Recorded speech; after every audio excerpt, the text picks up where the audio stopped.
गछ डाल दुई कपत कपति रोते से दुहें दुई को बहुत भल पाते। दिने कपतिर मन बहुत उदास थिला। कपत जाई ताको पचारिला तोर कौन है। कपतिटी उत्तर देला, तुमे मोटू सुंदरी कपति पाइले मते भूली जीवनी तो, एठू उड़ी जीवनी तो। सेतेबेले कपत कहला, तुमे मते धरी पकाइब। कपति कहला, मु धरी तो पारिबी किंतु तुमठारु से पूर्व परी भल पाइबा पाइपारिबी नाही। सेतेबेले कपत आखिरे लुह आसीगला। से ता डेणा बाड़े भांगीदेला। कहला, एबे मु संपूर्ण रूपे तुमर होईगली। तुमको छाड़ी कुआड़े भी जाइपारिबी नाही। एबे आमे मिसिकी रहिबा। एहीपरि किछि दिन हस खुशी कटि जाए। दिने हठात जोरे झड़ तोफान सेमानक आड़ू माड़ी आसे। से दुहें देखी डरी जाती। कपतिटी उड़ीबाकू लागे। कपत कहे, मोर तो डेणा नाही, मु चाहिले भी उड़ी पारिबी नाही।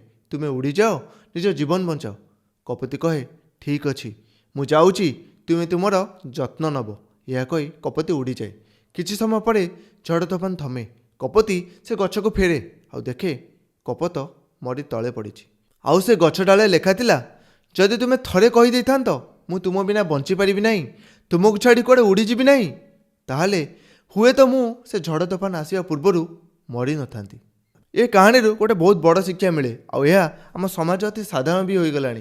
गोटे स्वामी ता स्वप्नर त्याग बलिदान देई ता स्त्री को पाठ पढ़ाए, निजे मूल लगे, निजे कष्ट परिश्रम करी ता स्त्रीर पाठपढ़ा खर्च बहन करे।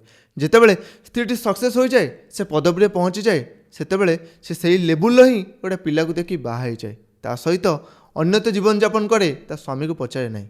आउ यह आम समाज गोटे बहुत बड़ कलंक। आउ यह केवल गोटे तरफा नुह, स्त्री माने भी बहुत साक्रिफाइस करती, बलिदान दियंती, जो स्वामी को पाठ पढ़े बड़ मनीष करती।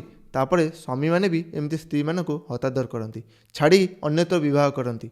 यह न हवा उचित। जय जगन्नाथ।